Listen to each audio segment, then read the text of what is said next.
Yes, guys, good evening, everyone. I hope you're all doing extremely well on this Friday evening here, morning, afternoon, Saturday, whenever you're watching this. Good evening, good morning, good afternoon to everyone. I hope you're doing good.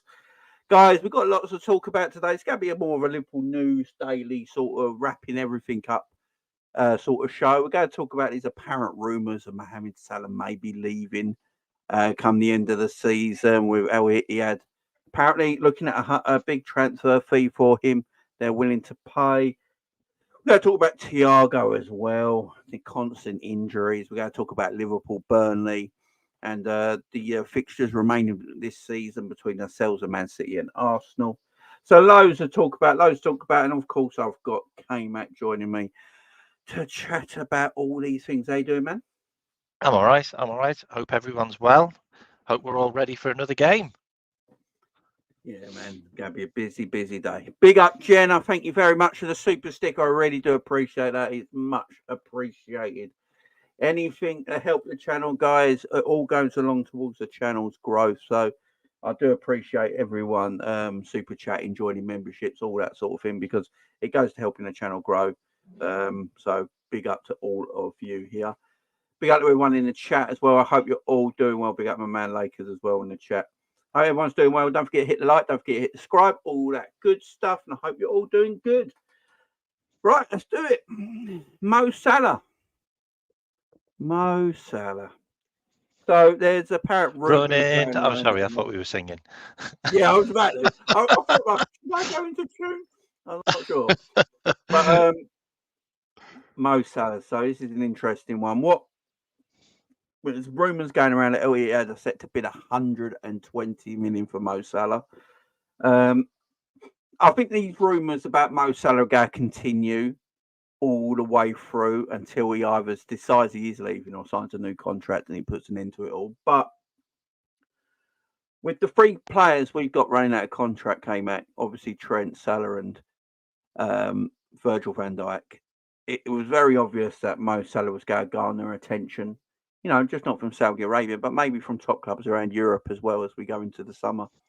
With Jurgen Klopp leaving as well, you know, and all his backroom staff, I think it is something we've got to take in consideration because, you know, since Mo's been at Liverpool, all we know is really is Jurgen Klopp, Klopp's ways, Klopp's staff, everyone there. So some people will say this bid's just BS and all that. It might be. But I do think we have to start talking about maybe life without Mo Salah maybe after this season. What do you recommend? I mean, one of the big things, which kind of sticks out for me about the Mo Salah thing is he's only ever played in a 4-3-3 under Klopp. Like the new manager might not want to play 4-3-3, and if it's some of the managers that we're linked with, then they don't play 4-3-3, which means that Salah position then goes into centre forward. And is he willing to do that? Is he willing to adjust his position to how he plays? You know, he's only literally just kind of got to grips with the fact that he hasn't got Mane or Bobby Firmino anymore. Now he's playing with new strikers. We mightn't even play with the three forwards next season. We might only play with one. We might only play with two. You know what I mean? It's that's a big thing, and it's Klopp the man, isn't it? It's like, can players live without Klopp the man? Not just Klopp the manager. He's like a father figure to a lot of them. Maybe he knew that the Klopp was going, and you know he stayed for another year until Klopp was gone. But there are also rumours about him looking to extend his contracts. So we might not never know, might we, until it happens. And if we can keep Klopp leaving quiet since November, then, you know, can we keep the fact that Salah's leaving quiet? Probably. You know, we seem to be quite good at that. Yeah, like big up to everyone in the chat as well. Big up to Albert. My man Albert, Uncle Albert in the chat. You're doing well, my friend. Big up, A lot Albert. of people as well saying that Arteta is number one, saying it as well. That Salah for 120 million, is that too cheap? I mean, I know he's got a year left in his contract, But you know, is that still cheap? Would Liverpool accept 120 million? The rumors are they rejected far more than that last summer. So obviously, when you get to 12 months left, it is something you have to take in consideration because Liverpool go look at it in two ways. They go look at it and go, we're going to take the 120 million if it is that, right? And we'll give it to whoever the new manager is. So it's Xabi Alonso, and Xabi Alonso's got 120 million extra in whatever else the transfer budget is next summer. And then Alonso can go and get the players he wants. You know, Ritz from Bayer Leverkusen is apparently a big target for Liverpool. Xabi Alonso joins. You know, the thingy from West Ham we spoke about, I think would be a bit of an interest to Liverpool as well. You know, and the news of the defensive midfielder from Real Sociedad. You know, you know, this is money that Liverpool could take to build this team up again under a new manager. Or Liverpool's owners look at it and go, Mo Salah is priceless to us in what we want to do, and we give him a new deal. It's an interesting one, only came out because 120 million is a lot of money. We know this, you know, considering how much we bought Mo for, like 37 million, was it? You know, 120 million on that with all the years he's been at the club. It's good investment. It's good. It's good. Yeah. But I do feel like if the owners accept that, and we rejected more last season when we had that bad year at the beginning of the summer, I feel like some people would be like, maybe we should have taken the 150 to 200 mil that was offered last season. I'm just reading some of the chat. Like, okay, so the Premier League record was broken last year for Caicedo, yeah, which was 116 million. Okay, yeah, that's the most that's ever been spent in the Premier League on a player. Yeah, on a player. Okay, everybody's talking mad numbers. Like seriously, like 220 million. Are you having a like? Honestly, he's 31. He's going to be 32 next season.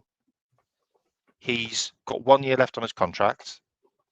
One of the Etihad clubs, the most expensive player signed in for the Etihad club is Neymar. That was 86 million. I think he had 2 years left on his contract. He was young. He was 32, I believe, when they signed him. That's Neymar, by the way, like who's won everything, including the World Cup. No, Neymar ain't won the World Cup yet. Hasn't he won the World Cup, Neymar? Nope. Oh, I thought he won the World Cup with Brazil.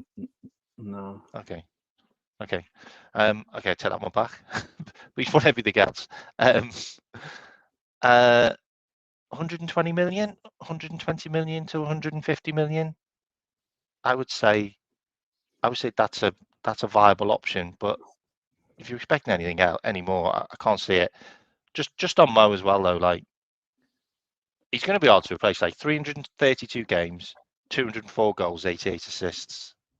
And he's got 18 goals and 9 assists this season already. Like he's going to be hard to replace. However, you have to rely on your other forwards now. And if you see what's happening when Mo's not there, I feel like I can rely on the other forwards to step up. And also, you know, we don't know what the new managers go to bring in and the way they go to play. It could benefit other players in the team that we won't miss a certain player, which would be good. It's just big up the LFC Aaron as well with the big super chat, Jamie and Camp. Big up to you, man. Big up, Aaron. Always love Aaron. Appreciate it.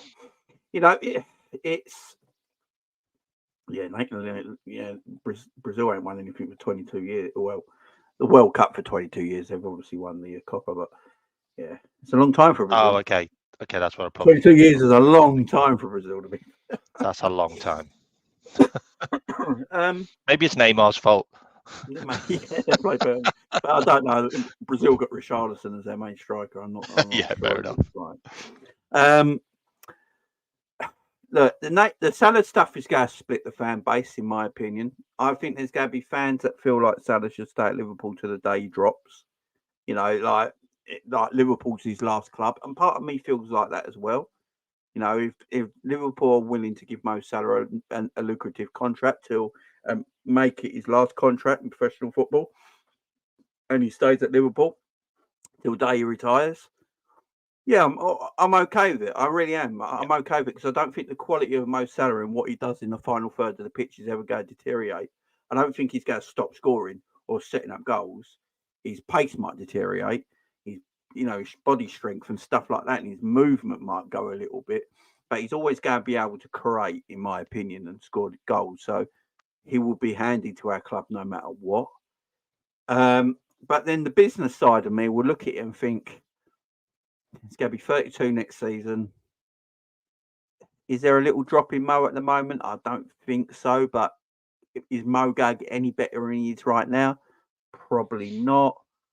We're paying him 350 already. What's the increase going to be? Is it 375 to 400? And how many years on top of that does he want? Probably looking at a 2-year extension to what he's on already, with a little increase in wages. It gives him 3 more years at Liverpool. And then you're thinking, right, what transfer fee am I going? You're going to have to know that you're not going to get any transfer fee out of Mo Salah at the end of that contract. So you leave. Mo Salah will probably leave for free after them 3 years. We're taken to about 35, and at 35, you're probably thinking as a Liverpool fan, yeah, it's all right, Mo going at 35, and if he wants to go off and get a lucrative offer in Saudi or something like that at the age of 35 and just finish off his career, we're all wishing well, and we'd understand that. Not a problem in him going for free at that age.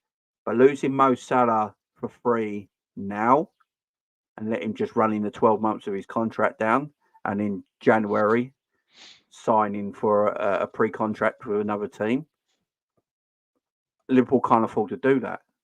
So that's why this summer is really important for FSG and Liverpool Football Club, because they've got to get this right. They've got to decide what does Mo want to do? These discussions need to be happening. Does Mo want to stay at the football club? Does Mo feel like, say, Xavi Alonso comes in, he's the man? Mo's like, I can still see myself staying at Liverpool, playing under Xavi Alonso, under his coaching staff.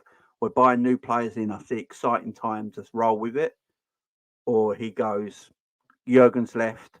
I don't think it's going to get any better at Liverpool Football Club now. Jurgen's gone. No matter who you get in, it's time for me to move on and get a new chapter. And if that's the case, then Liverpool have to cash in this summer, don't they? You also have to look at it as well. It's come out now as well that we're looking more at statistics and not at a type of manager that's more about the heart and about feelings, that kind of stuff, and emotional. We're moving away from the emotional side. We're probably also going to look at a Moneyball way of running the club. Like, I can give you some numbers as well because it's just been released that we made 593 million last year and we were ranked 7th worldwide. This gives us 261 million in this gives us 415 million on the current levels to spend next year, but you've got to offset 261 million in wages. So you're still looking at 130, 140 million transfer kitty for next year. That's just with the FFP rules, kind of broken down. And if we're looking at moving away from the emotional side, then maybe selling Mo is part of that, taking away the emotional side and just thinking of it as Mo leaves on a free, we could get 150 million for him now. And he's got to work under a new manager. Might not work under a new manager, we just don't know. New manager might not play the formation that fits Mo.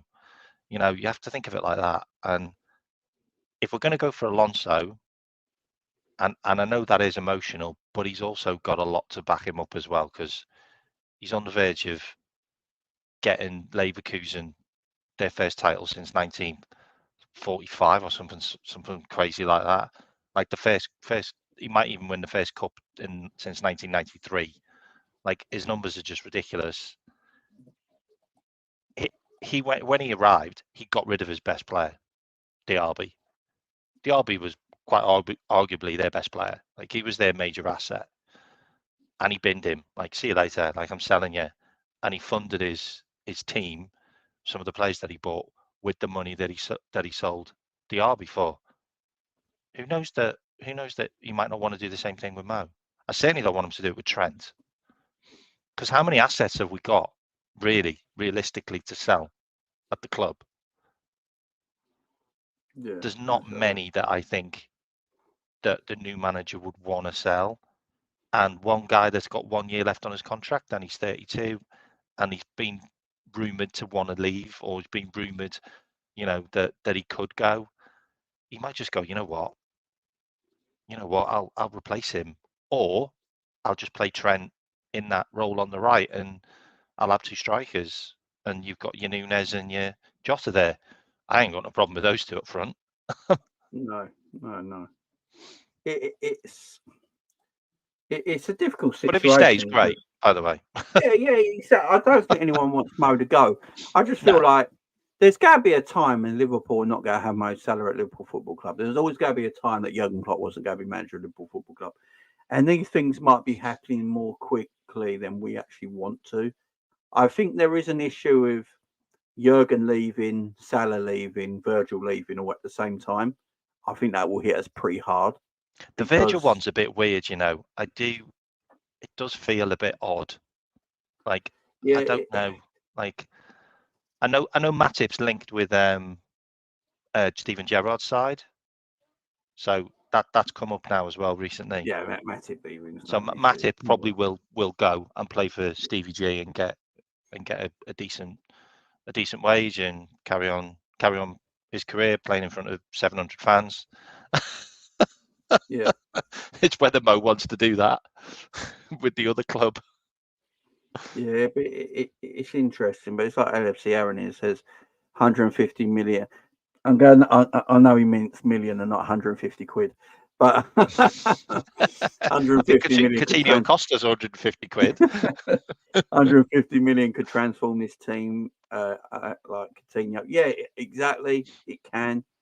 There's no doubt about that. We have got to come to a realisation as Liverpool fans eventually that the likes of Virgil, who's going to be 33 next season, the likes of Salah, who's going to be 32 next season, Jurgen's leaving.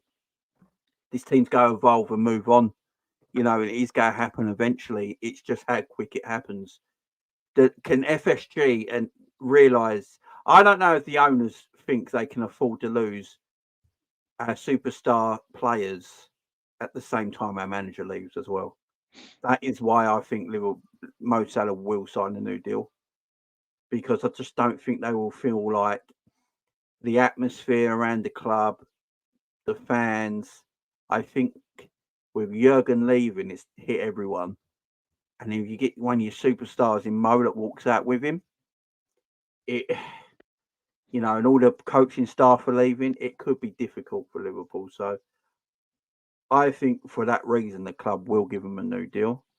Is it the right thing to do? Time will tell, I suppose. Big up DJ Brain says Liverpool should offer Salah another 2-year deal. Salah can go to the Saudi League at 35. Trent and Robbo might be the ones at the door. 200 for both. This Trent stuff's interesting, man. It really is, because we all love Trent. I think Liverpool fan Trent signs soon, by the way. I think Trent signs in like a week or two. Yeah, I think Trent will.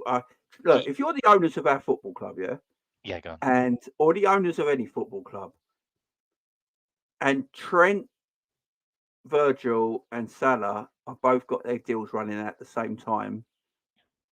On a business point of view, who do you sign up? Trent. Exactly, because Trent's going to give you more longevity. He's also the vice captain.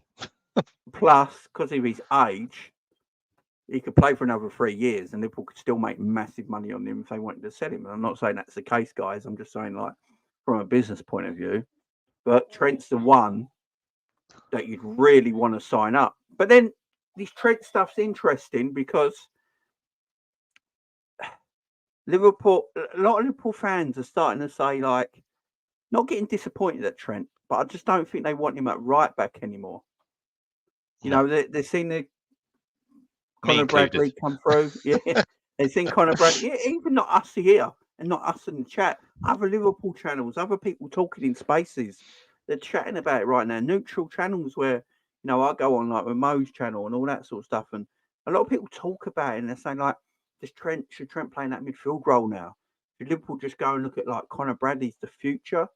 He should be in that right back role now. Trent's evolved into a different footballer now than he used to be, and he goes into that midfield area. It's an interesting one to talk about. You go with it 1 minute. I've just got to go somewhere. Yeah. So, I mean, I'm just looking at the chat.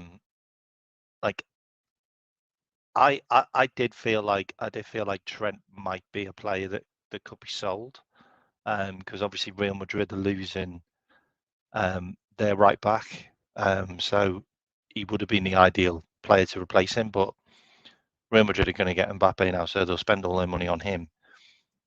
But the reason why I don't think Trent will go, and I think he'll sign a new contract, is it's after the interview he did with CNN recently, where he said Liverpool are going for the treble, Liverpool are going for the quad. I feel like Liverpool wouldn't put him in that position if he wasn't like an ambassador, a solid vice captain, someone who's dedicated to the club, someone who's going to be around. I wouldn't have thought they'd have put him in that position to do that interview, because he would have had to go through the press, like a presser. Like Liverpool would have said, like, CNN want to interview you, like, are you, who are we going to pick to do that? They've got a choice of like Virgil, Trent, maybe others, but they picked Trent. I feel like that's a telling sign that he's probably going to sign a new deal in the next couple of weeks. And there's not really anything that's come out about Mo. And the interesting thing is, didn't Mo sign his other contract when he was abroad? Was it on holiday? Was it pre-season or before pre-season? Yeah. He was on his vacation holiday. So Yeah. he's on his vacation. So, I mean, he has been away. Like, I don't know. I don't know. Like, I don't know. And there's not really been anything come out of the Saudi league. Like, they didn't buy anyone recently either, did they? Like, they I didn't don't really think buy Mo any wants to big go to players. Saudi. I don't think I Mo wants don't to go think to he Saudi. wants to either. Do you think he's holding out for PSG because of I think Mo Mbappe? wants to play. Mo wants to play at the higher end of Europe. But look, people in the chat might be getting it wrong. Yeah, I'll let everyone in the chat know now. There's a few comments in the chat. I actually don't want Mo Salah to leave, ladies I and don't want Mo gentlemen. Salah to leave I either, don't by want the way. Mo Salah to leave. I'm talking about this in a devil's advocate kind of way, that I'm putting my business hat on at the same time, thinking what the owners might be thinking behind the scenes. But as a Liverpool fan, I want my best players to stay at the football club. I don't want my best players to be sold.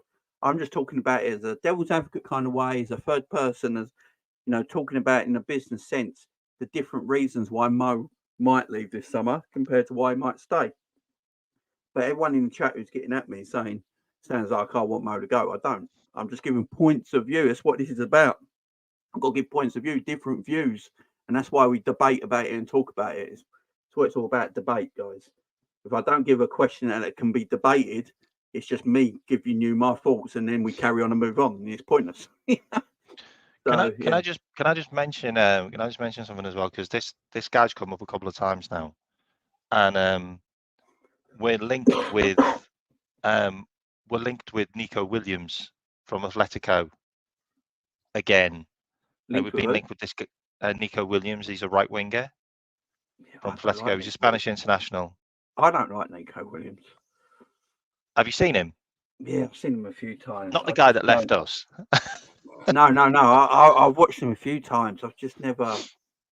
So we're linked with him again, and he's got a 43 million pound release clause, but he's only got 1 year left on his contract as well. He's played 24 games this season. He's got 5 goals, 10 assists.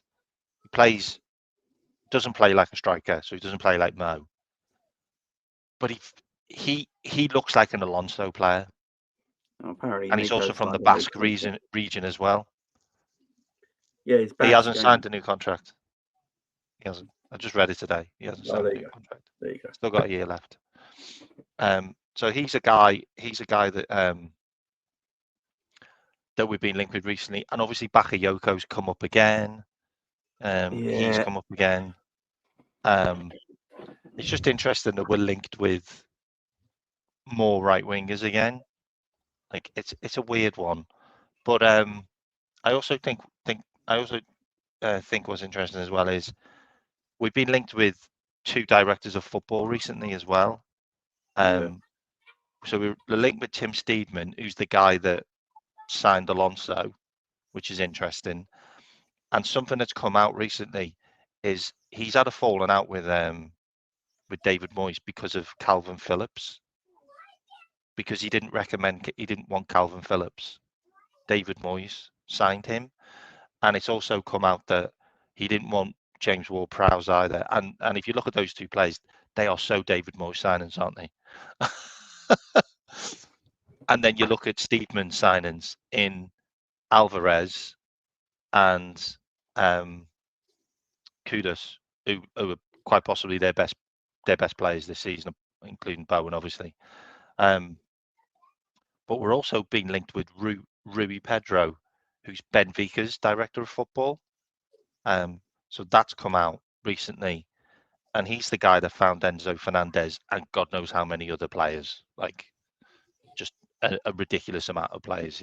He's the guy that keeps on getting all the Brazilians and Argentinians and then selling them on for megabucks. So we've been linked with him as well. So it's interesting that we're now getting linked with directors of football. So it's whether we get a director of football first and then they get the manager, or the manager comes in with the director of football.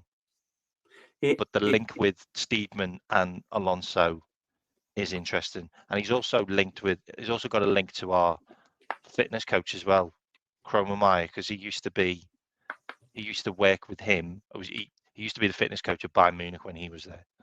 Anyway. Well, thankfully, this fitness coach is leaving because their players don't stay fit. Because I hate him. Keeps on breaking our players. Yeah, his way of. I think he spoke about it a few years ago that he can get a bunch of players playing at the top of their level the way Jurgen Klopp wants for 4 years, and after that time they will be breaking down and they need to move on. But Liverpool don't move them on. This is the problem.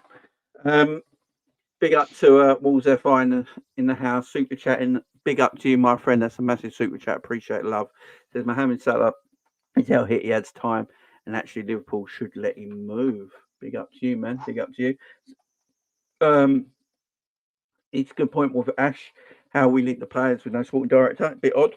John W. Henry doing bits of scatting around. You imagine John W. Henry. We don't know any players in Europe, but it's just going around. We'll have him. Do you know what There's it is? There's a fair point. Liverpool are going back to a data-based transfer system. So we're going to get players in that we ain't thinking about and we ain't linked to. That it's going to happen.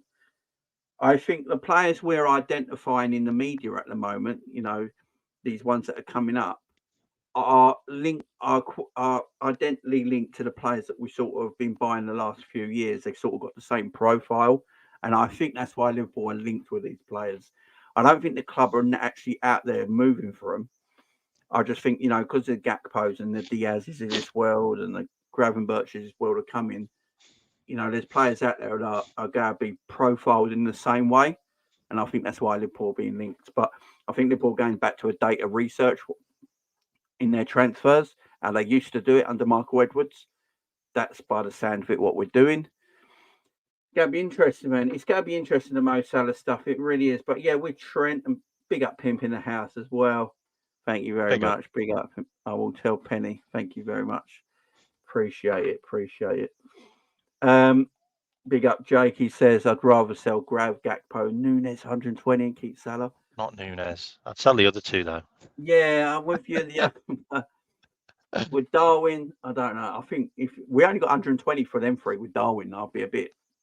Yeah, I would. Darwin. Yeah, you probably we paid 75 for Darwin now, so yeah, I think you get your money all back in. on Darwin. People might think that's mad, but I think you could. I think if. Yeah, I think you can get your money back on Darwin, which people will be shocked about. Mo says, "Let him go if let him go if you want." Yeah, look, if Mo Salah wants to leave, I ain't going to stand in his way. I ain't going to be doing videos again. Please stay, Mo. Please stay, Mo. Mo Salah wants to leave Liverpool Football Club. He leaves. We move on, and we go back buying the transfer market. You know, we don't stop. Like Liverpool have had better players than Mo Salah leave this football club. You know, if Mo There's not wants to many, leave, by he the can way. leave. There's not many that have left, by the way. Yeah, I mean exactly. There's really not that many. The list is quite small. Luis Suarez obviously left, a Yeah, better player than Mo Salah. Torres, You know, but Torres wasn't that great when he left us. To be fair, no, you know, we had Torres was to move out of tremendous it. for 2 years. There's no doubt Yeah, about that. But then he sort of dropped off a little bit. We almost, you know, if Torres never left, when have had Suarez and Torres up front together? oh That's my mad. God. That's mad.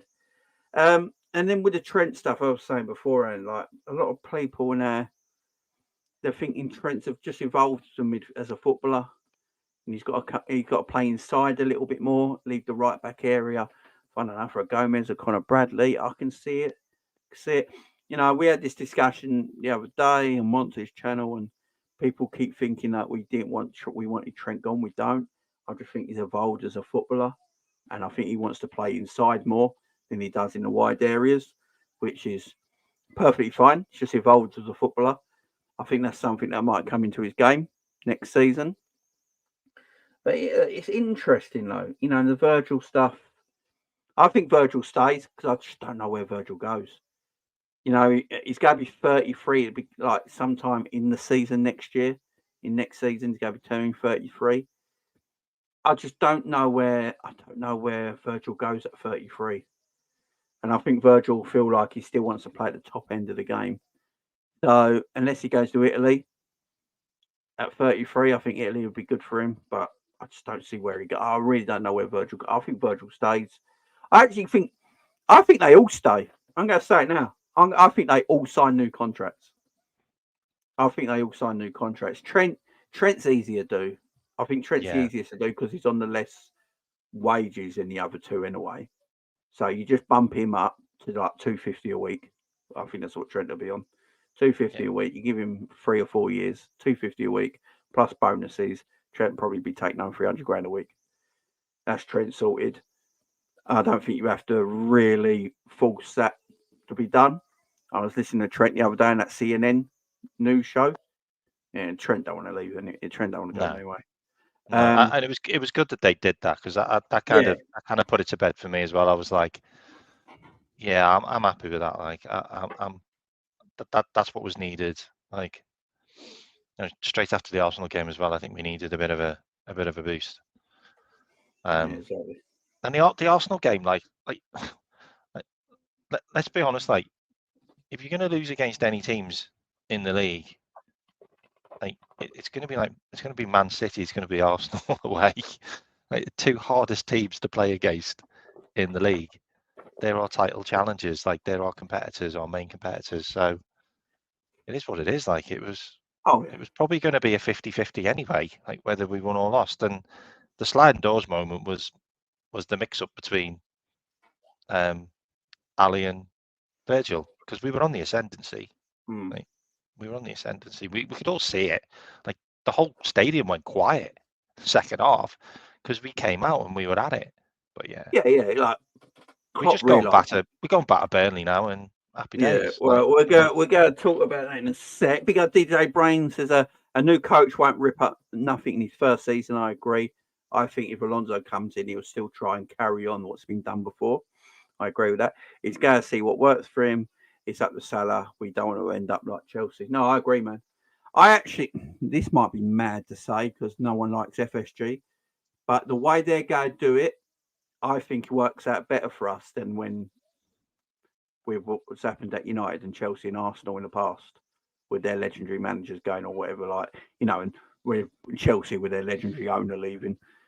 I literally think because of the way FSG are going to do it with a data program, I actually think it might be better and it might actually work out better for us than the way it worked with Man United when Alex Ferguson just had all the power. I went, David Moyes is taking over me, and no one else had a say, you know, and he left that team. And yeah, and Arsene Wenger lasting 7 years longer than he should have, and you know, basically stripped everything away. And left it a mess. I actually think we'd be actually better off in a way. But yeah, big up DJ Branks, you're right as well. Big up Gimpy as well. Big up my man. Salah is not about football. It's not about football to Saudi Arabia. It's the brand they want. Yeah, exactly. It's just a vehicle. Mo is as big as Muhammad Ali. Time remaining not relevant to pricing. Mo to Saudi Arabia, 300 million or bigger. Big up him, my man. Much love to you. Much love to you. Jamie, you doing a watch on tomorrow? I might be. I might. I can't say at the moment. I don't know yet. I don't know. The interesting thing about that as well, you talk about like the fact that they're looking at doing the data type stuff. It's the other players we're linked with as well. Like we're obviously linked with Zubimendi. Like he's got a £51 million release clause. He's another Alonso type signing. Like 20 games, 4 goals, 1 assist, 85% pass ratio, 2 tackles per game, two interceptions per game. He's a bit like a Rodri. Like he would be perfect in our midfield. Yeah. He's 25, Spanish international. He's a little bit like Alonso, if I'm honest. He's a little bit like him in real life. So that's another signing that kind of feels like an Alonso signing. And then you've also got the fact that we're now looking at a couple of free transfers in tossing Alvarado from Fulham. He's 26. He's from Man City's academy. He's a really good player. He's a perfect replacement for Matip. Like he's a perfect replacement. We lose Matip on a free, we get him on a free. You spoke about him the last time we played. Yeah. And we're also looking at Lloyd Kelly from Bournemouth. He's 25. He can play centre back and left back. I mean, we've done well off free transfers in the past. Like Matip's one to jump out. Matip and Milner. Like, you know, those two feel like good players, squad players. The Zubimendi one is interesting because the price he's got a buyout clause of 51, I believe. It's Liverpool pricing, 51 mil. The problem is we ain't got a sporting director, and so nothing big can be done. But look, no business will be done anyway till July anyway. So it's not like Liverpool are in a hurry.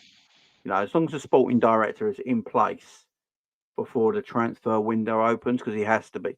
If the sporting director is not in place by the time the transfer window opens, we're going to be running behind. That window needs to be, that man needs to be, whoever it is, needs to be in charge for me quite soon, even before Klopp leaves. The sporting director needs to be put in place at Liverpool even before the end of the season, because transfers and contracts have to be sorted. There has to be a plan in front of you. So there might be a plan where Liverpool have targeted players for the summer, because obviously they were talking to Jurgen Klopp in November about transfers for this summer. So that conversation's already taken place. So they might be looking at it and thinking, we got the players we're looking at already. We just need a sporting director to come in and complete these deals. And then the following summer after that, the sporting director in charge at Liverpool will have his own players and database he will be looking at. But for this summer, whoever Liverpool have identified back in November to going forward for this summer, the new sporting director needs to be in place to just sort that out, in my opinion. Zubimendi would be. Yeah, Arsenal have been chasing him as well. But, do Arsenal need another DM? I mean, how many do they want? It'd be perfect for Liverpool. Zubimendi and McAllister in a double pivot. Jeez. Saucy. Right. The thing about it as well is some of the players that we're targeted with, like, I get that. But then you're also looking at some of the managers we're linked with. Like, a lot of people are talking about, well, if we get Alonso, will he bring a couple of players over with him? Does that really ever happen anymore? I don't think it. When was the last time that really happened? Like, that it's normal. There's normally like a non-disclosure agreement, which means that you can't come and nick all the players from the team. I don't think it really. I mean, Ten Hag's done it at Ajax, but it I mean, he ain't makes worked a out lot for of him. It money. ain't really So worked out for him. Has it? It hasn't really worked out. He's gone to Man United. He's taken the Ajax players and the players that he's played with in his footballing career, but managerial career, but it's not actually working for him, is it? It's the thing. Players sometimes suit a system and a league and a country better than they would if they moved the opposite way. It's just sometimes that just happens. But So it's like Zuma obviously, Mendes at the MLS for us to play 8 or in a double pivot. That's a scary prospect. Can't lie. It certainly is. so But you're looking at Alonso, and then obviously people are talking about like, well, would he bring Florian Wirtz or would he bring Pache? I mean, they're two great players, by the way. And then you're looking at obviously Almiron, who's the sporting guy, and it's like, oh, well, will he bring Diamendi, who's the centre back, and then will he bring who's the other guy they've got? Who's brilliant in Capi and in Asio. So you're like, is he gonna bring like their left back and their centre back at the club, like two really good players? yeah, And then if you're looking at Benfica, you're looking at like obviously the Benfica director of football. And what was he gonna? Is he gonna get Silva, who's their wonder kid centre back that we've been linked with for years? Is he gonna take him? It might be none of any. You know what I yeah, mean? It could exactly. be. Exactly. We might not sign anybody because Well, really we don't need anyone, if I'm honest. there's players Alonso might be wanting to get as well that he can't actually get a by Leverkusen. So when you go to like a new club, if it is Alonso, like this happens to Amaron, managers sorry, all the time. Amaron, not It's like, Almiron. yeah, the sporting guy. It's like Klopp when he was manager at Borussia Dortmund. He always mentioned that he wanted Joel Matip, but he couldn't get him at Borussia Dortmund because he was at their neighbouring rivals, their arch rivals. So he couldn't get Matip. So as soon as he went to Liverpool, he knew he could get Joel Matip because he could never get him at Borussia Dortmund. Sometimes managers will have players they're looking at and thinking, I love this guy. It'd be great for us. I just don't see him coming to my club. And they move to a bigger club and they got like, I can go and get that player now. You know what I mean? So that's why I don't think. I don't think that's why that thing of I'll take that player with me because that player worked at Bayer Leverkusen. It might not work at Liverpool because the step up's huge. Do you know what I mean? The step up's massive. I The agree. different country, the I different agree. league. Yeah, it don't always work. It don't always work. Big Up Lee says, do you think a new manager announcement will wait until the end of the season? I think I that might think the derail sporting us. director will be in place before the end of the season, and I think we will know who the new manager is on the last day of the season. I think we will know. You know when Man City hired Pep, and they told the world that Pep was going to be the new manager just at the end of Man City season. I think that's how it's going to work. So everyone knows where they are from a standpoint. Because if you go into the summer and Liverpool fans are still not, the season ends, everything's finished. We're going to the summer when the Euros start. Which, by the way, guys, this is the thing about this summer. The Euros are this summer, so that's why everything's got to be done quite quickly for me. And you can't go into the Euros and Liverpool fans sitting there thinking we hadn't actually replaced Jurgen Klopp yet. It has to be. It has to be done quite quickly. It has to be done quite quickly. There has to be. I personally feel like it's Gabby Xabi Alonso. I think that's and also if the Euros are coming, we probably need to be, if we're going to sign any players, we probably need to be talking to them before it as well, because exactly. You're not going to get a chance to because they'll be in the Euros, because we're going to be looking at internationals, aren't we? So, and I think we've got to stop now buying players that have a good international. Fruit in the pudding. Yeah, it definitely is. It definitely is. Fruit in the pudding. El Hadj Diouf is just one name just to mention. Yeah. And the World Cup just gone.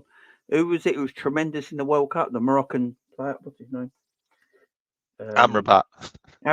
Even I wanted him because I thought he looked amazing. I wanted him as well. He's actually dog shit. He can't move. He's crap. Yeah, he's. Yeah, we got it. Yeah, definitely. Yeah. Talking about dog shit. Thiago. Oh God.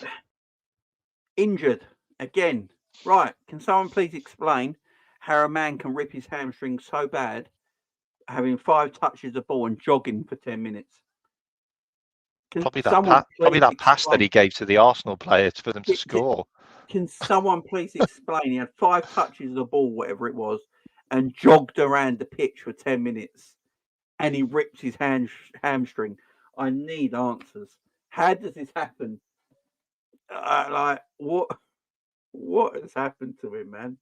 Look, we know his hip injury. He was out for he was basically out for a year because he only had a half hour against West Ham in April. Yeah. He's basically been injured from February to February. And I don't think we still know what hip surgery he had. I don't know if he had a whole hip replacement or his muscles around the hip. I don't think the club's ever explained the surgery he had. They just said he had hip surgery. Do you want to know an incredible stat? It's mad to me. Do you want to know an incredible stat on Thiago?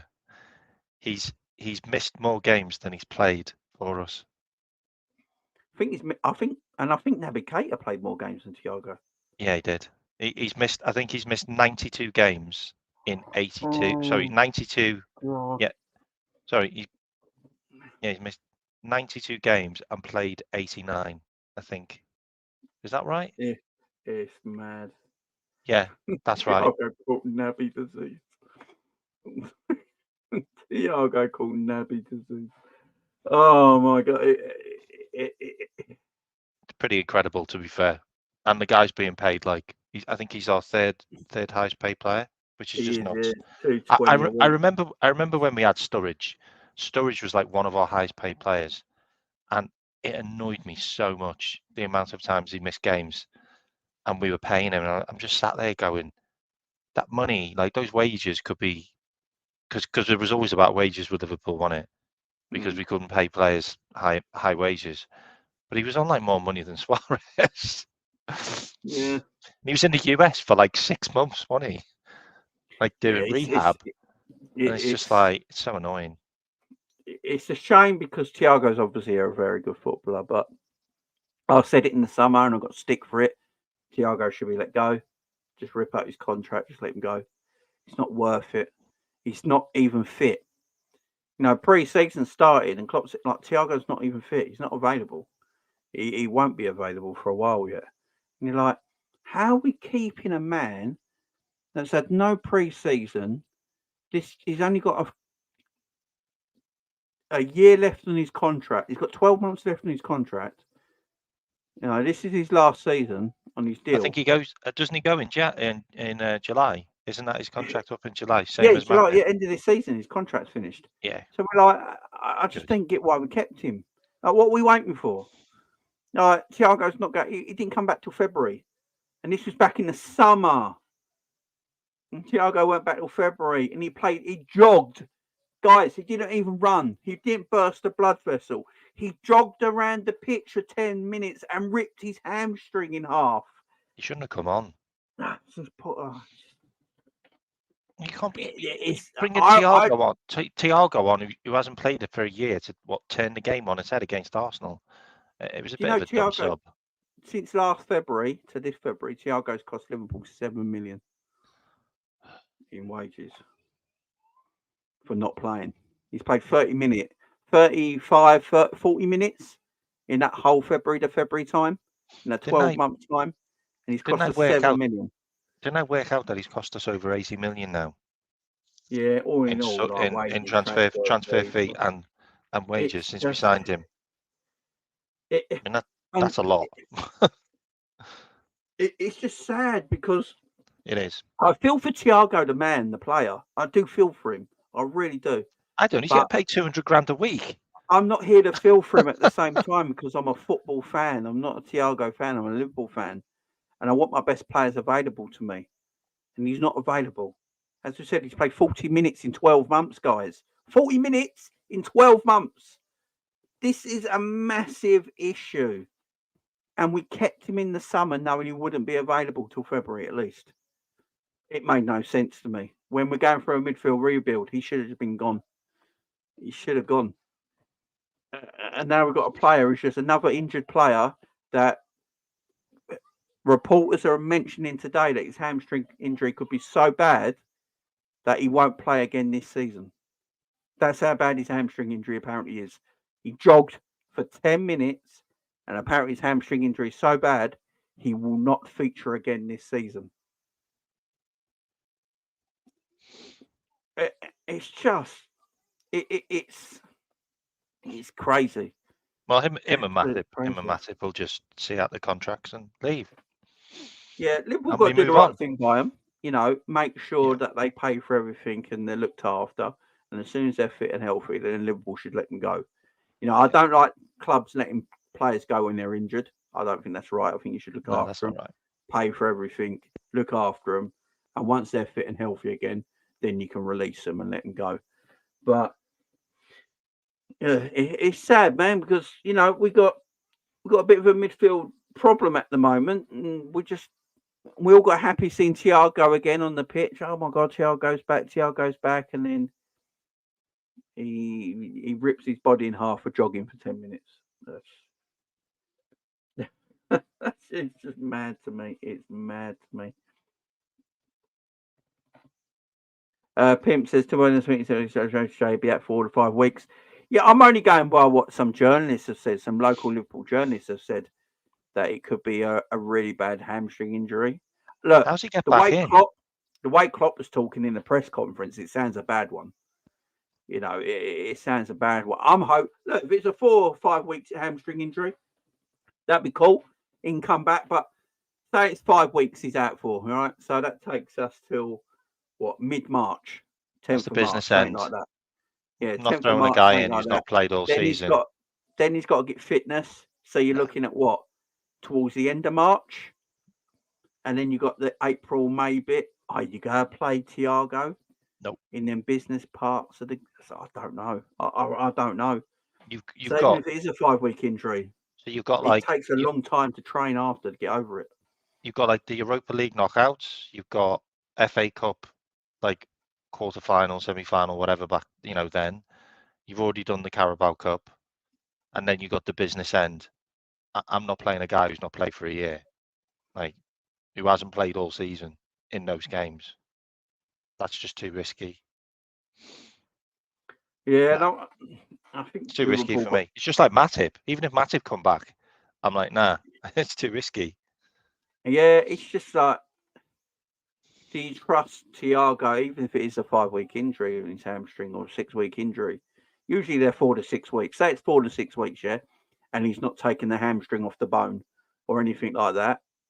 If it's just that and he's out for 4 to 6 weeks, and he's out, I would say with Thiago, it'd be the 6 weeks, the latter, it'd be the longest, it'd be 6 weeks. So you're looking at towards the end of March.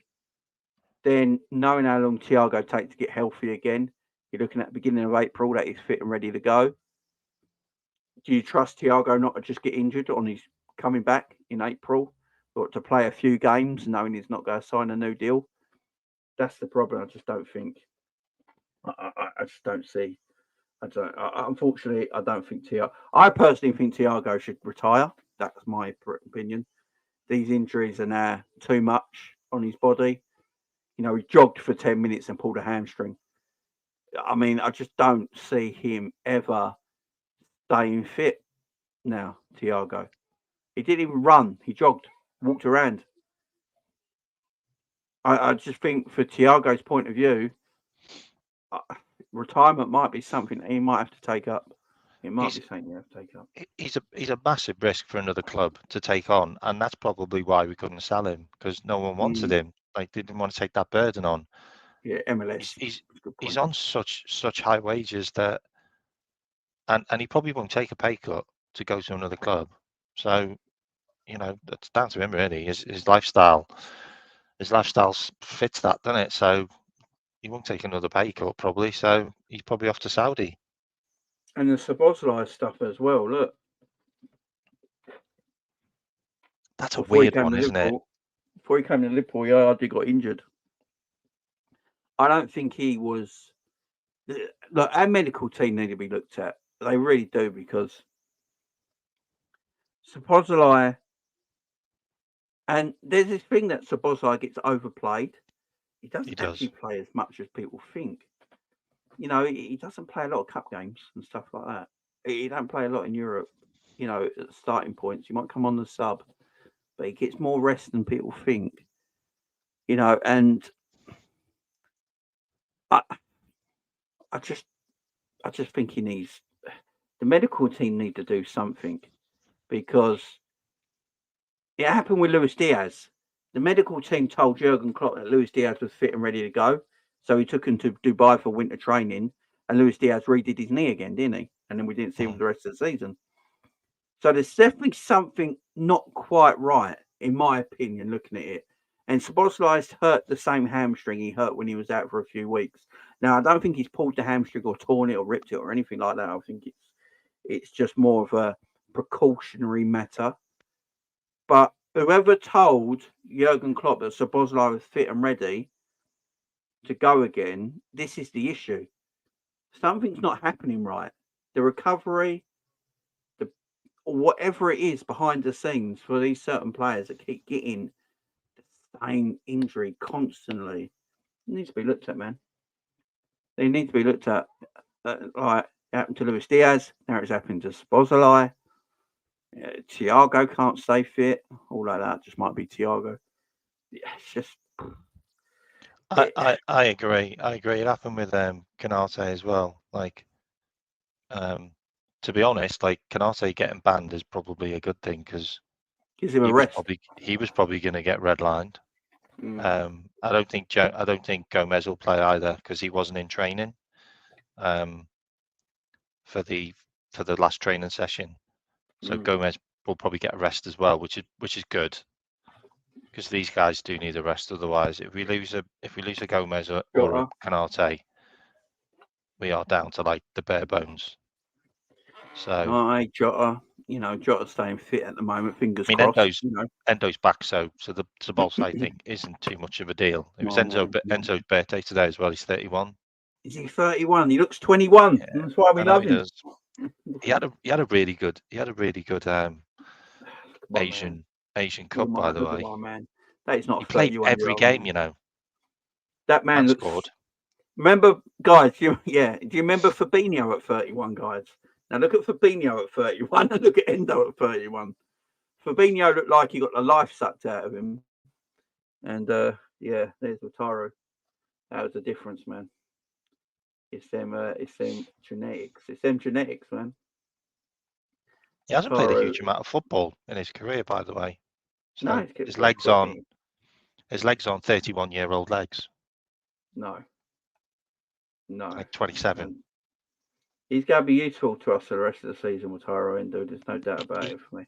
He come into some really good form before he left, and I'm not saying like we derailed when he left because we didn't. We went on and smashed a lot of teams, but I think it's great to have him back. He plays really well with Trent, by the way. Plays really well with Trent when Trent's right back. He's good at receiving the ball. Yeah. Endo's good at receiving the ball from the back line and then turning and passing forwards. Him and McAllister are both doing it. Trent can get the ball into him. McAllister and Trent can take McAllister and even Szoboszlai can do it, and Endo can do it. McAllister can do it. They're the best at doing it, taking the ball off the back players and turning and I like Tyro Endo. I think he's a great little player. I look at he's not the enforcer that many people want as a DM, but he puts himself about. He doesn't mind getting smashed, which I love about him. But he's decent on the ball. Like with Tyro Endo, he's a technically good, gifted footballer. You go and watch him for internationally in Japan and all that, and watch him for his Stuttgart and all that, his old clubs. Technically, he's a tidy footballer. And he was just getting into his groove before international duty, wasn't he? Before the Asian Cup started. He was just getting into his groove, and we saw it. He played like 3 or 4 games in a row. He just said he's starting to understand the way Klopp wants him to play, getting the Premier League, the pace of it all. And he doesn't like to move the ball about a lot. He puts it in the angles. He makes an angle for the pass. I like it. I like Endo, man. I think he'll help us the rest of the season. So he might come back into the team, look a bit shaky at first because he's been away in national duty, but for the remaining of the season, especially in Europe, the Tyro Endo could be a good weapon for us because it allows people like McAllister and that to get rested, and keep fresh, which is very important because McAllister's our best midfielder at the moment, in my opinion. Yeah. So he's Him and definitely Jones. needed. Definitely needed. Guys, don't forget to go and smash the likes. It's free to do. It doesn't cost you a thing to do. Subscribe as well if you wish, and hit that like button. We would appreciate it, guys. There's only 66 likes, and we've got 128 people in the house. So please go and smash the like button. Get likes up to 100. It helps the channel grow. So the channel's grow more with the like button, guys. So if you always get the likes over 100, just there, hit them there. There you go. You get the likes always over 100. It helps the channel grow. So I do appreciate it. Big up, Bullish. You're doing good, man. Thank you very much. Appreciate it. All doing good, man. We're all doing good. Yeah. So that I think the good thing about Endo playing as well is Gravenberch isn't. Yeah, this Gravenberch stuff, man. It's Jurgen Klopp's last signing. It's the fact that Klopp absolutely roasted him in front of everybody. Like, yeah, we've all seen the clip now when he's going absolutely man. It's the defensive part of Gravenberch. It's not the first time. It's the defensive side of his game. That's what he's going mad at. Lazy player. Lazy. And it's weird because Gravenberch is Jurgen Klopp's last signing at Liverpool. I know. I just feel like it would have been good if it was Endo's. It would have been good if it was Endo's last signing. Yeah, I would have been all right with that. I'd have been all right. But I don't think a Gravenberch would have been bought if we were doing it under the old way we signed players, under the data research and all that. I don't think Gravenberch would have been bought. I like Gravenberch. I've got to say, I do like him. I just think next year is his make or break year. I'm going to give him the benefit of the doubt this season because he had no pre-season. And I've seen so many players when they don't have a pre-season look absolutely jank. And they just, no matter how talented they are, for some reason a player just needs that pre-season to get, I don't know, acclimatise the team, fit, and match sharpness, whatever it is. They just need it. Last year at Bayern Munich, he hardly played. So he's fit, Gravenberch. I ain't got a problem with his fitness. It's his match sharpness. He hasn't got any. And also, under Klopp, the way Klopp wants his midfielders to work is extremely hard. That's why, out of all the players we always buy, midfielders take the longest to integrate themselves into the team. Now, look how long it's taken McAllister to learn the role he's playing. And now it's starting to show. The benefits are starting to show. Szoboszlai, when he plays, I think we do miss him when he don't play because of his running ability up and down the pitch for 90 minutes. But that might be why he's getting injuries. The way Klopp's midfield needs to run. Thiago runs everywhere, and he shouldn't be because Thiago don't run. You should be sitting still. You know what I mean? But he can't now. You have to do so much. You have to be up and down, up and down, up and down, covering. And I don't think that suits Gravenberch's style of football at all. So, a Gravenberch under a new manager next season with a pre-season, I'm going to give the benefit of the doubt. I really am. But Gravenberch, I like what he does can go to Man United for me. Like he suits Man United. I think if Gravenberch gets further forward, I think he scores goals. I think he's got goals in his game. I think he needs to be closer to the goal for me. I think that's where Gravenberch will be more suited, a bit closer to goal. I don't really want to see Gravenberch doing work on the halfway line in deep areas like that. I'd rather him being on the end of crosses or making good dummy runs around the boxes, that sort of thing, 1-2s around the box. I think that's where Gravenberch needs to play. He needs to play further forward for me. He's not this deep line playmaker or anything like that. He can't do what McAllister does. McAllister can sit further back because he's got a better passing range and he can keep the tempo of the game. I'd rather see, I don't want to see Gravenberch doing that. That's pointless to me. I want to see him further up the field. And if he does play, I don't want to see him on the right-hand side of the pitch anymore. But then you're replacing Curtis Jones or McAllister. And I don't think Curtis Jones will play much next season. Wow. I was going to say that to you. I was going to shock you. Sorry about that. But Are you joking? He's I going to don't be think the Curtis first Jones player on will the play. team sheet, mate. I don't think Curtis Jones will play much under Alonso. Wow. Because if he goes to a double pivot, if he plays a double pivot, I think Alonso might play 4-2-3-1 with Liverpool. He played that with Real Sociedad. Did really well I with think them. that might be the formation he looks at with the players we got. And if he plays a double pivot, he's going to buy a DM, and the double pivot will be the new DM and McAllister in that double pivot. That's Super Mendy, isn't it? And and can you imagine Mendy and McAllister in a double pivot for Liverpool? That'd be mad. Jones could play a 10 now. Jones could play the 10 now as well, mate. And then he'll play floating 10s like he does at. Jones can play a 10 now, mate. He's better going forward than backwards. I actually think you got more chance of him playing a Gakpo in a floating 10, Mo Salah in a floating 10, which could work. Jones could score 10 goals as a 10 for me, like or 10 assists. Or you play McAllister a little bit further forward, and you put Trent alongside Zuma Mendy. I mean, that would be. No, but I just feel like Curtis is such a Klopp player, and I like Curtis Jones. That's what I'm saying. I rate Curtis Jones. I just feel like he's such a Jurgen Klopp player. I don't know. It's what's exciting, my man. It's what's so exciting actually about next season. I know a lot of people are depressed and unhappy that Klopp's leaving, but I'm a grown man. I've got over it now. But me too. Till the end of the season, I got over it quite quickly. Till the last game of the season, when I realise he's leaving, and I'm going to cry my eyes out. Till that day, but I think I'm just excited about the future. What could happen? I'm looking forward to it. This team we've got.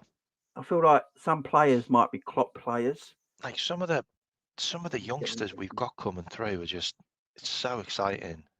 Like it looks like Jayden Danns might be on the bench as well tomorrow, because he was in the first team training session.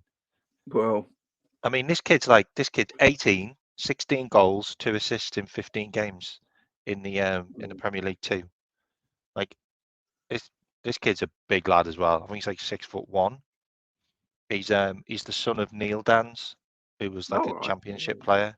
Yeah. So Klopp's given the youngsters a chance as well. Like for me, I'll be completely honest about the Gravenberch thing.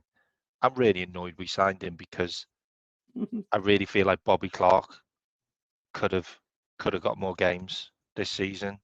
I think he's a better player, if I'm honest. Like at least he'll run through a brick wall, and knows the Klopp system. And even looking at McConnell, I think McConnell could do a bloody better job right now.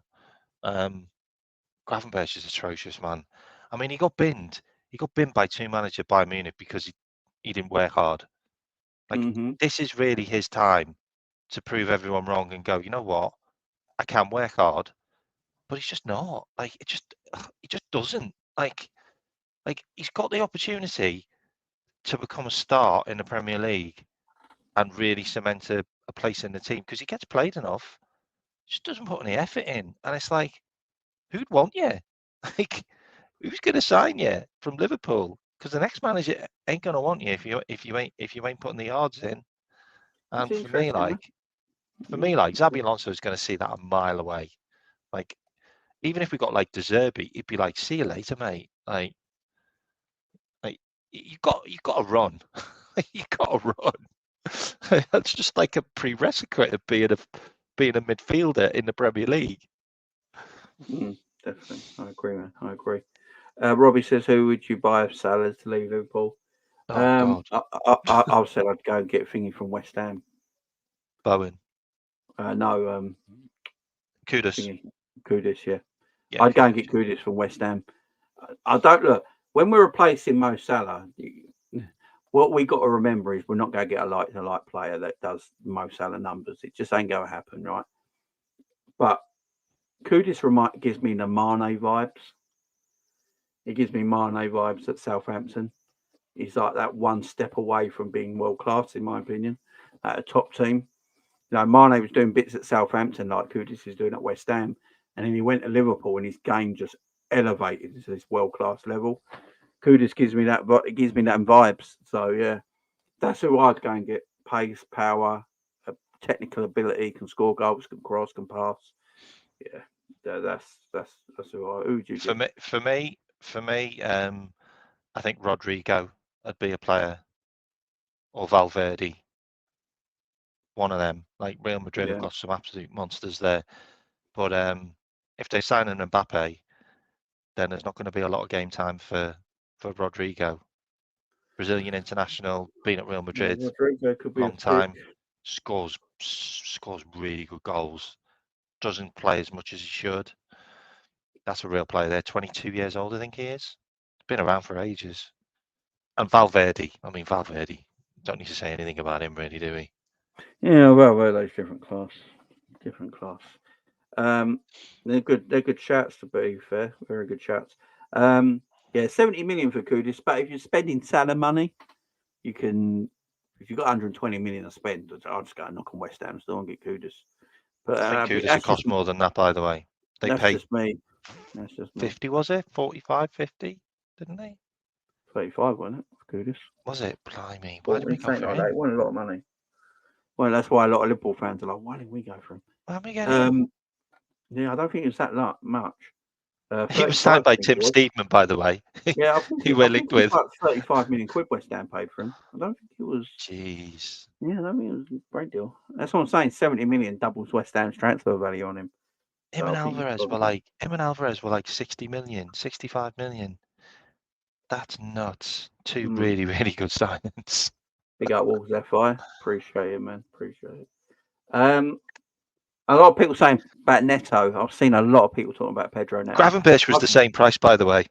Yeah, exactly. And Gakpo. I like Pedro Neto. I rate Pedro Neto. My issue is we let go of Mo Salah. I know he's injured at the moment. His first real injury, muscle injury at Liverpool Football Club in 7 years. We got to get rid of a man that's never injured for a man that's always injured.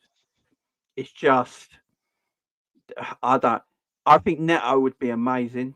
He's got pace, power, technical ability. He can dribble. He can go on both sides. He can go in and out.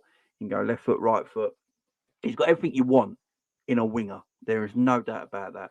Special talent. I just can't trust his fitness. That's my problem. I just can't trust his fitness. If he could stay fit, if Neto never got injured, Neto wouldn't be at Wolves now. We'd have signed him. Yeah, he wouldn't be at Wolves now. If Neto was injury free for the last 2 years or whatever it was, he wouldn't be at Wolves now. We'd have got him instead of Gakpo, mate, or Diaz. He'd be off because he's quality. There's no doubt about it. Wolves FI will probably attest to that. Kubo. Yeah, he's a good player as well. Sensation, quality player. Yeah, he looked good in the Asia Cup as well. He's a good player, man. I think he scored 2 goals. I think good players back. There's good players back. Right. So we spoke about Thiago. We spoke about all the Salah stuff and all that. Let's talk about Liverpool Burnley. So I just want to bring this picture up for you. So this is these are the games Liverpool, Man City. Sorry, Arsenal fans. I'm not keeping you out of this on purpose. You're in this race as well, but Liverpool City should go toe to toe. No, they're not. They're not in this race. On Saturday, we know these are, by the way, not the actual times in our country. It's 3:00 and 12:30.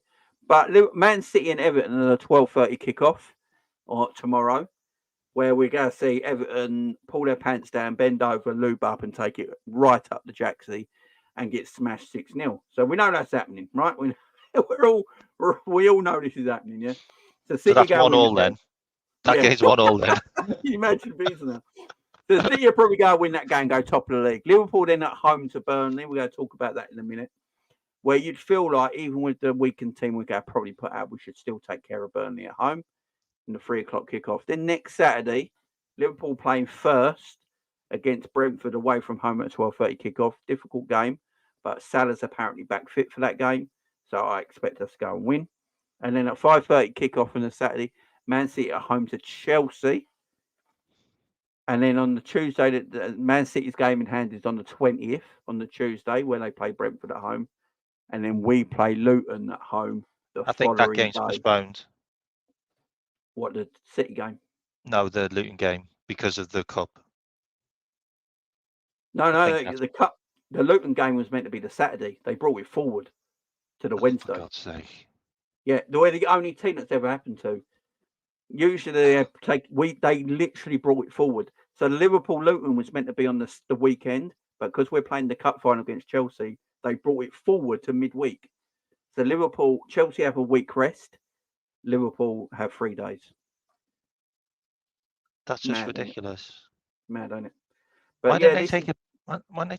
Oh man, I can't believe this. Okay. I know. Okay. I need to lie down now. It's nuts. So looking at they're giving us a disadvantage for a cup final. Thank you.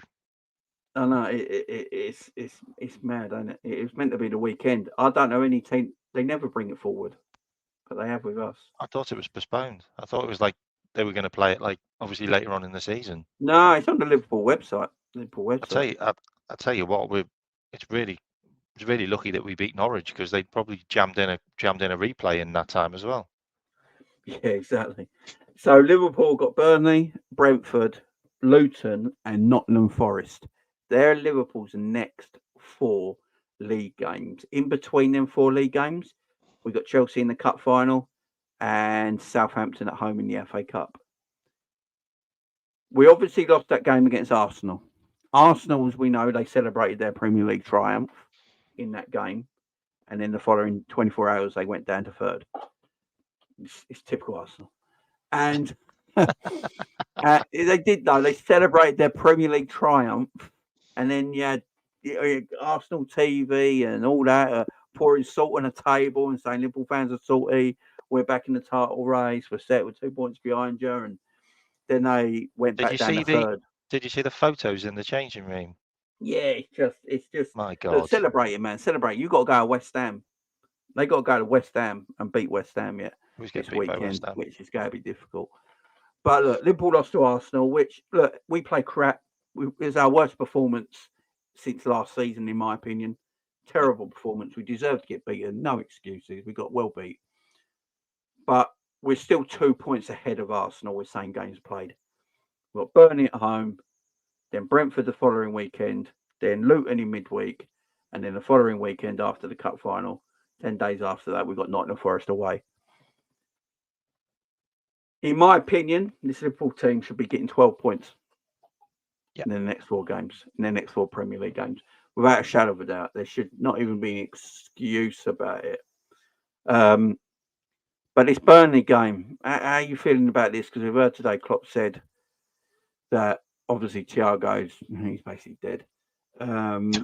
There's Szoboszlai running, but he won't be available for this game. I think Szoboszlai and Mo Salah, by the sounds of it, will be available for the Brentford game the following weekend, which is great news, having them 2 back.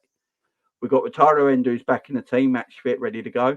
But he did say there was a flu hitting the squad. Yeah. Now, he never mentioned what players are ill or got the shits or whatever it is they've got. He never mentioned what players are not feeling great at the moment. So,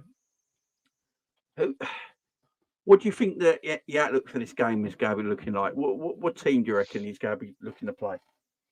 I think the interesting thing about it is, like, maybe we had some illness in the team for the game at Arsenal, and this is a continuation because we certainly didn't look like a team that looked fit.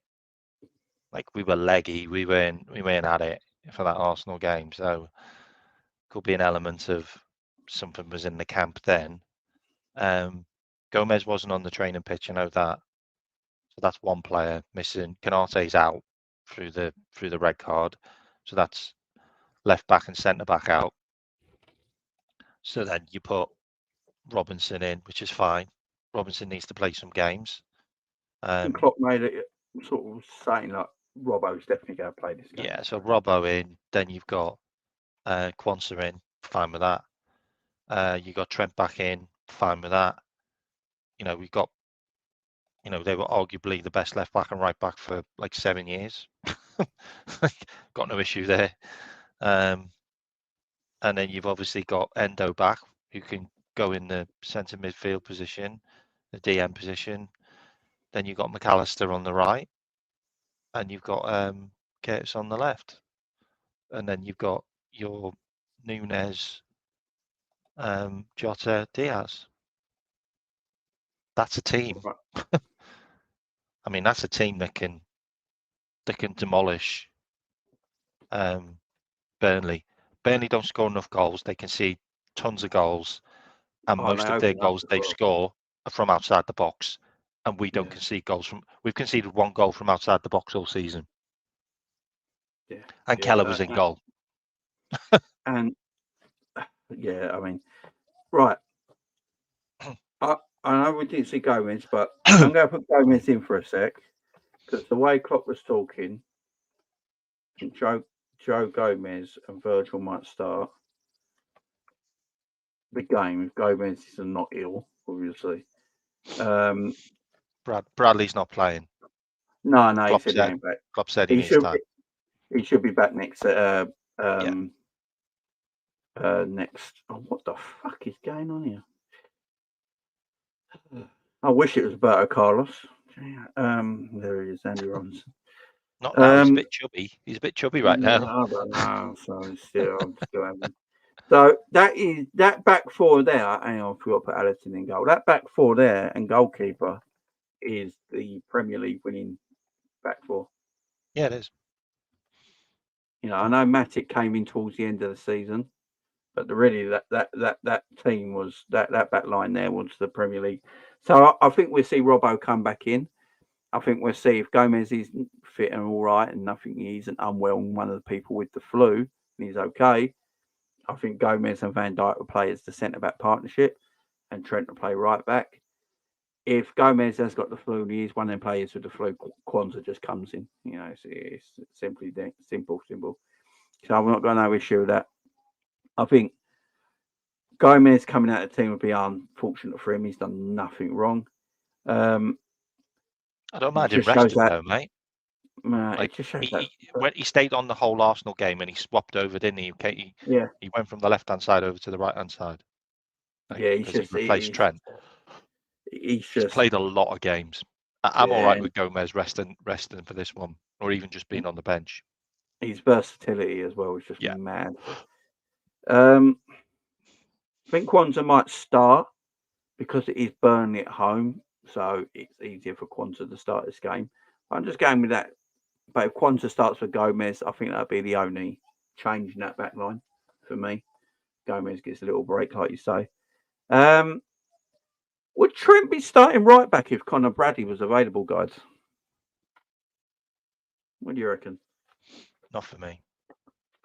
I would have played Bradley against Arsenal. Would have been a different game. If Conor Bradley was available for the Arsenal game, we all know why he wasn't. His poor father, and we all feel for him. And for me, Conor Bradley, if he wants to take a month off, take a month off. It's your father passed away. Got no problem with it at all. But if Conor Bradley was available for that game, would have Trent started? Or do you reckon he would have kept Conor Bradley in? I reckon he'd have kept Conor Bradley in, mate. It's mad, ain't it? It's mad we've come to this where I didn't think we'd come to this Trent talk where we're like, hang on, Trent actually got competition now. And even before Conor Bradley came in, people wanted Joe Gomez to play right back. So there is a thing like, look, let's put the midfield in quick first before we start. Right, we all know one man is going to start. I think Endo starts this game. Yeah, me too. I think Ouattara starts, and I think McAllister starts on the left of him. There's his brother, and there's his cousin. It's mad. I don't know if that's true, by the way. Wasn't his dad a player as well? Yeah, it could be. Who knows? Who starts on the right side of midfield? Because for me, I think it'll be Endo in the 6. I think McAllister will play off the left of him. Does Curtis Jones get a break, or does McAllister go on the right side of midfield? I just don't like him there, and Curtis Jones stays on the left. I think Jones could go on the could go on the other side, or he might even play. Who else have we got? I don't want Gapco there. I don't want Gapco there. Look, right.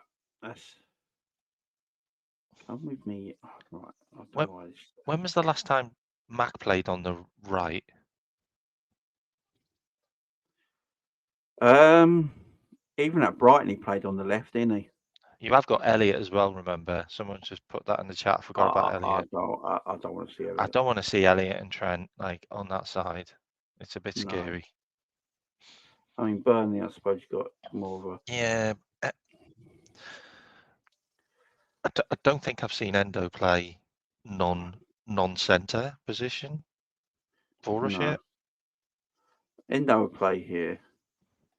I think could be something like that, you know. Could be like a double pivot. Yeah. With Curtis Jones and Endo and McAllister just a bit further forward to the midfield three. Could be something like that. You know, I think, you know, retire Endo, if he's available, he comes back into the team. Curtis Jones plays on the right of him, and McAllister, it might give him a bit more of an advanced role, you know, in this game to go out there and put these passes into the forward players. Who do we think will play up front? I'm going to right. This is what I'm going to do. Because usual. I hope he plays Nunes on the left, though. Yeah, that's what I'm saying. I really hope he's seen enough now to keep Diaz on the right, because I just think Diaz is better on the right. You're going to be surprised. I mean, Jota's been quite good on the right as well this season, to be fair. This is what I was about to do. Oh, I think... I don't think he's playing, mate. I don't think he's playing. I think... He was stinky against Arsenal. I think he might play something like that. You don't think he's going to play Diaz?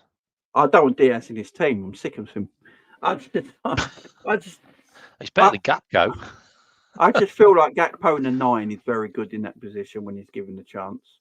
And I think Gakpo and Darwin Núñez, I think there's a potential for Gakpo, Jota and Darwin Núñez to a lot of interplay and a lot of movement in that front three where they don't stick to positions.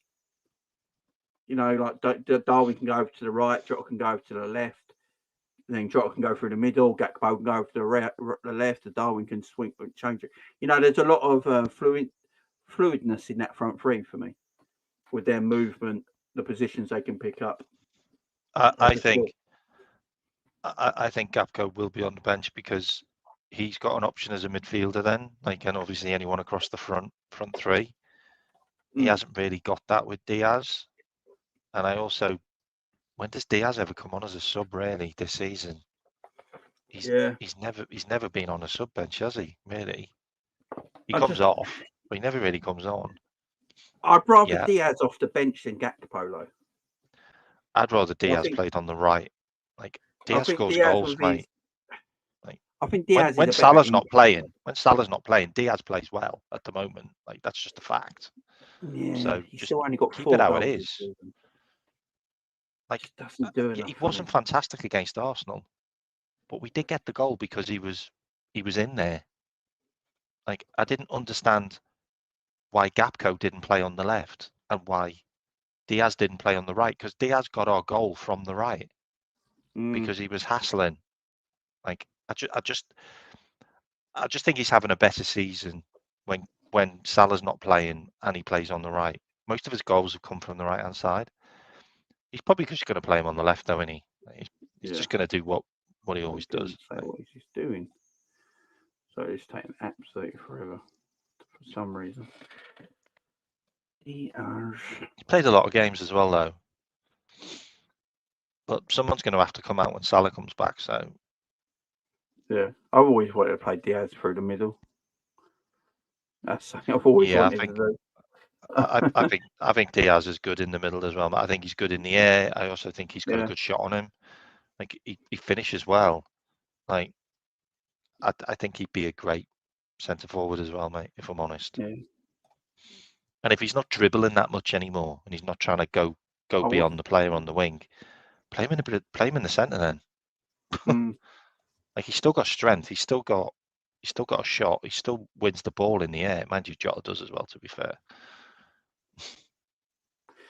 Yeah, I'd say it's going to be something like that. That's 4-1. That's got 4-1 on it for me. You get Diaz and Darwin in the wide areas. You use their pace, their trickery, their aggression. You get Jota in the box. Something we didn't do against. That's something we didn't do the other day. We didn't. What's this go? Get off my screen. You didn't get Jota in the box enough. We didn't supply Jota enough ammo against Arsenal. We need to get him in the box.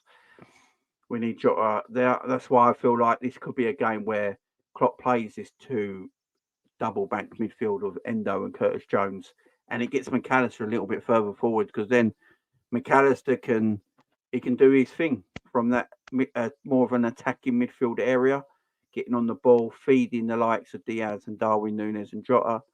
I think that helps his game. Because then you've got Endo sitting behind. You don't need McAllister in that deeper role if you've got Curtis Jones and Wataru Endo on the pitch, in my opinion. You can let McAllister have a bit more creativity going forward. And then you got someone like McAllister's ability to feed the ball through the channels into Diaz and Darwin Núñez. So, yeah, if we plays that, I think we win quite comfortably. Score predictions from the chat. Everyone get your score predictions in for the game. K-Mac, what are you going for, man? 4-1. 4-1. Yeah, look, I think Burnley can't help themselves. They just open up to you. It's the way they play. They're not going to sit back. I think we win this game. I think we just wrote 7-1. I think there's going to be a big turnaround in this game after that poor Arsenal result. I'm going 5-0. I'm going 5-0. I think there's going to be, we're going to see the players go, that wasn't good enough. We're at home, middle of the day. And I'm actually going Darwin Núñez hat-trick. It's going to happen eventually. The man's hitting the woodwork so much. He's going to score 5 for you, isn't he? He's going one day just smacking a hat trick, ain't he? We know it's going to happen. But yeah, I hope he does score as well. I hope he does score. But yeah, I'm going 5-0. Big out the chat. 4-0. 3-0. The question I've got: will Nat Phillips be on the bench? We haven't got any defenders. Might be, man. Might be. Yeah, is Big Nat going to be on the bench because we haven't got any defenders? And if we get a penalty, someone let McAllister take it this time. Oh God, yeah. Yeah, I don't. He had the ball in his hands last time. I was like, I'm all right. Let McAllister taking penalties. McAllister's a good penalty taker. I've seen it many times. That's the first penalty Núñez has ever missed, though. You know. Yeah, I know, but I just knew. Did they ever tell you that stat? I know. Yeah, I thought he was as well. Did they ever tell you that stat about Núñez? Liverpool this season. All games that we've lost, Núñez hasn't started. Yeah, Núñez is important to us. Isn't that nuts? That nuts. Núñez's pace and stretching the opposition gives our midfield more time in the ball. That's why Darwin needs to play. I've said it all season. Darwin's a crap finisher, but he's almost undroppable. It's mad. It's mad. But guys, that's it for us tonight. Big up to everyone tuning in. We do really, really appreciate it. It's been another great show. I'll be back tomorrow, straight after the game's finished, so around 5 o'clock, 5 to 5, with the match reaction. So make sure you join me then. I do appreciate it. Big up to everyone who super chatted: Jen, Aaron, DJ Brains, Wolf FI, Pimp, DJ Brains, and Pimp again. Big up to you guys who are super chatting. I do appreciate it. Love, thank you very much. Don't forget to go and subscribe to K-Mac's channel. You know what to do, guys. Hit them like, subscribe, share a like. Guys, enjoy your weekend. Hopefully I'll see you all tomorrow after a brilliant Liverpool result. See you tomorrow, guys. Enjoy the rest of your night.